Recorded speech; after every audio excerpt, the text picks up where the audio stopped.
vai sacudir, vai abalar. Serginho bota pra quebrar. Muito bem, Serginho, mais uma vez de volta aqui na Super Rádio Tupi. E ao meu lado está um grande narrador esportivo, nosso amigo Odilon Júnior. Rapaz, esse homem arrebenta. Odilon, antes de mais nada, parabéns pela sua narração que eu fico acompanhando. Quando você narra o meu Botafogo, dá um... Mas Botafogo não adianta, não tem jeito. Não tem jeito mesmo, não tem nada que faça esse meu Botafogo ganhar. No tempo do Gerson, Canhotinha, aí sim que era time. Mas agora, meu irmão, Odilon, prazer enorme tê-lo aqui no programa Serginho Total. Um abraço para a galera que curte o programa Serginho Total. Olha aqui, o Botafogo até tem jeito. Tem aí os irmãos Moreira Salles, estão com um projeto, quem sabe no próximo ano, de repente com investimento de dinheiro, a coisa possa ser processada de uma outra forma. O Flamengo teve lá a sua gestão com o Bandeira de Melo e hoje colhe frutos, né, dessa gestão, enfim, conseguiu equacionar a dívida. Eu acho que é um caminho, é um rumo que se tem hoje para o futebol, por exemplo, a profissionalização do futebol. Então, penso que o futebol também, os clubes, têm que olhar para o futebol, que é o carro-chefe, como uma empresa, como um negócio que seja um negócio lucrativo e que, a partir dessa ingestão, dessa situação financeira que pode ser melhorada a médio e longo prazo, eu acho que tem uma solução, uma saída para que você consiga fazer investimentos e, a partir desse investimento, você ter o retorno. A gente está falando aqui, por exemplo, estou citando o Flamengo porque é o nosso exemplo aqui do Rio de Janeiro. Então você tem aí ingressos, por exemplo, para o jogo com o São Paulo, que é daqui a 2 rodadas do Campeonato Brasileiro. Os ingressos já estão quase todos esgotados. Não estou falando nem de Libertadores, estou falando de Campeonato Brasileiro, dada a projeção, dado o trabalho que o Flamengo vem tendo e fazendo exatamente com que o time consiga trazer a torcida para perto e aí, basicamente, todos os jogos do Flamengo, casa cheia. Está provado que trazendo craques, gastando-se dinheiro e trazer craques, dá um retorno, né? É verdade. E para você gastar, você também... Não vou dizer gastar, eu acho que é investimento. Porque você investe e você tem um retorno. Porque o retorno não é só na bilheteria. O retorno é com o torcedor que vai para o estádio, o retorno é com o torcedor que consome os produtos do clube, o retorno é com o torcedor que compra a camisa do seu ídolo, o retorno é de torcida, porque o pai leva o filho para o estádio e o filho vê aquele jogador que é craque e se apaixona pelo clube. Então, ou seja, você faz um investimento e tem diversas maneiras de ter esse retorno. Eu acho que é por aí o caminho do futebol é exatamente isso. A gente, claro, vê outros times na contramão disso tudo. Vou dar um exemplo do Figueirense, que está aí, não sabe se fica, se vai sair, se vai abandonar ou não a Série B do Campeonato Brasileiro. E há uma polêmica incrível em relação a tudo isso. Agora, eu digo que existem exemplos negativos, mas também existem exemplos positivos. E o Flamengo, surpreendentemente, hoje é uma grande potência, sempre o foi, e hoje com muito mais pujança, com a maior torcida do Brasil e quiçá do mundo. E você que está acompanhando o futebol, você narrador esportivo aqui da Super Rádio Tupi, para você, qual o time que tem condições de chegar a ser campeão? O Flamengo é um franco favorito para chegar ao título. O Palmeiras tem um bom time, agora com o Mano Menezes, já vinha com um bom trabalho do Filipão, não sei por que trocaram o comando do Filipão, talvez pela derrota do Flamengo, né, imposta pelo Flamengo, na verdade, sobre o Palmeiras, talvez isso tenha estremecido lá as relações, mas enfim, o Mano está lá comandando o Palmeiras, é um time candidato ao título, o Santos também com o Sampaoli e com seus Blue Caps, eu acho que é um time que também briga de certa forma, o São Paulo vem correndo por fora, mas também é um time que tem aí essa possibilidade de brigar por um título do Brasileirão. Então, assim, são equipes que podem incomodar de certa forma o time do Flamengo. Eu digo, o franco favorito é o Flamengo, mas existem outros times que vêm por fora e que podem beliscar alguma coisa. O próprio Atlético Paranaense, há pouco, que foi campeão da Copa do Brasil, também corre aí por fora para tentar esse título do Brasileiro. Certo. Agora, Odilon, o narrador esportivo, obviamente, torce por algum time, né? Não sei qual é o seu time. Quando você está narrando o time que você torce, como é que é isso? Você narrar e ver aquele time perder, você está narrando lá e o time está perdendo. Qual antes de mais nada, qual o seu time? Não, eu não tenho problema em afirmar isso, e aqui na Rádio Tupi eu acho que não tem esse tipo de situação. Eu sou rubro-negro, eu sou torcedor do Flamengo, assim como é o Apolinho, enfim, eu sou torcedor do Flamengo declarado. Só que eu acho que é uma situação que é o seguinte: existe o limite do torcedor e o limite do profissional. Quando eu tenho que fazer uma crítica, seja ao Flamengo, ao Vasco, ao Botafogo, ou ao Fluminense, ou a qualquer outro time, eu tenho a isenção para fazê-lo, porque eu não sou um torcedor com o microfone na mão. Eu não vou para o microfone da Rádio Tupi torcer. É óbvio que a gente tem a predileção pelo futebol carioca em função de sermos uma emissora carioca.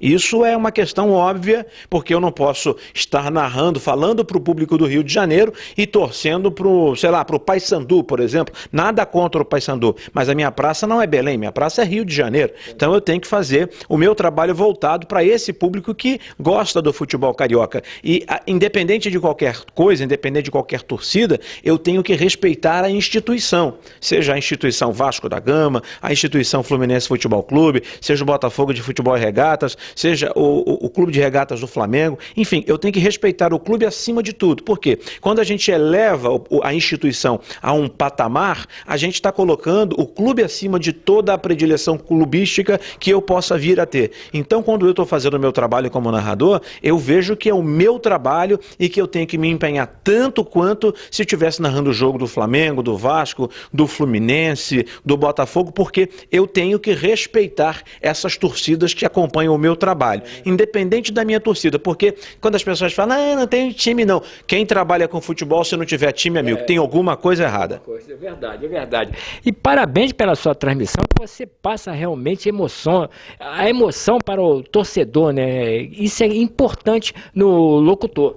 A gente tem que trazer, né, essa emoção para o torcedor, porque a gente tem que prender a atenção desse torcedor que acompanha a rádio. E hoje a gente tem um rádio completamente diferente daquele rádio do tempo passado, dos tempos antigos. Por exemplo, eu vou pegar um nome que eu sou um fã incondicional, porque eu respeito a história do rádio, dos grandes radialistas. Por exemplo, tinha um cara fantástico aqui na Rádio Tupi, e com todo o respeito que tem em outros grandes prefixos do rádio carioca, como na Rádio Globo, como na Rádio Nacional, mas aqui na Rádio Tupi tivemos um mito da comunicação chamado Dualcey Bueno Benedito de Camargo. E o Dualcey Camargo era uma figura incrível, um cara doce, um cara simples, humilde e que narrava uma barbaridade. Marcou época, marcou gerações e me marcou por suas transmissões, pela sua simplicidade. Conversávamos muito aqui nos corredores da Rádio Tupi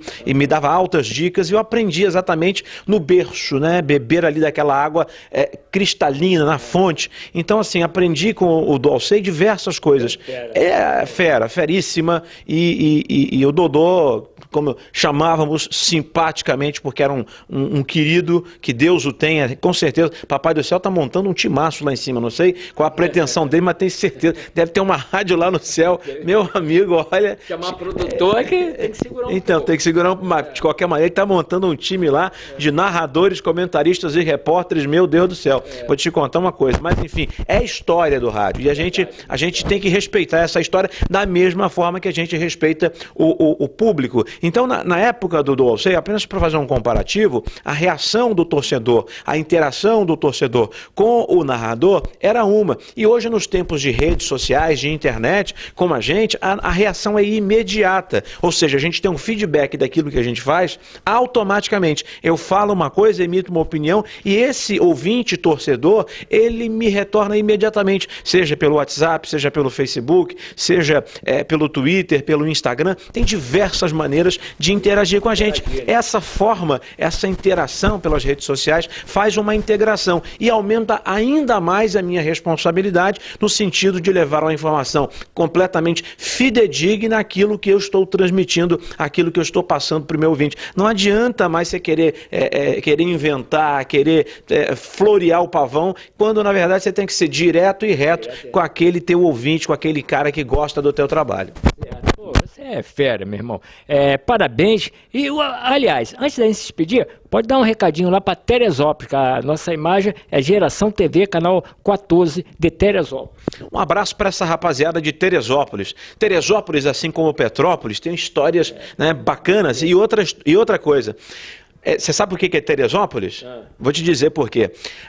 Petrópolis foi a cidade homenageando a Dom Pedro. E ele era casado com Dona Teresa. Então, para não ficar com ciúme, se criou a cidade de Teresópolis. Exatamente isso, a história do Brasil também nessas duas cidades. Eu, quando comecei no rádio, comecei em Petrópolis. Tenho muito orgulho de ter começado o rádio em Petrópolis e tenho muitos amigos em Teresópolis. Enfim, um abraço para o Eloy De Carlo, que também é um cara do rádio, começando em Teresópolis. Fiz muitas coberturas na Granja Comari de seleção brasileira. Enfim, é uma cidade aprazível, gostosa, com um clima agradabilíssimo. Eu gosto muito da cidade de Teresópolis. Sempre que eu posso dar umas fugidas aqui para sair desse estresse do Rio de Janeiro, vou para a região serrana, vou para Petrópolis, vou para Teresópolis, vou para Nova Friburgo. Mas de qualquer maneira, um abraço aí para o povo de Teresópolis que acompanha aqui a TV Geração. Olha, Odilon, agora, para a gente encerrar, quanto tempo de carreira? Eu tenho 18 anos de carreira.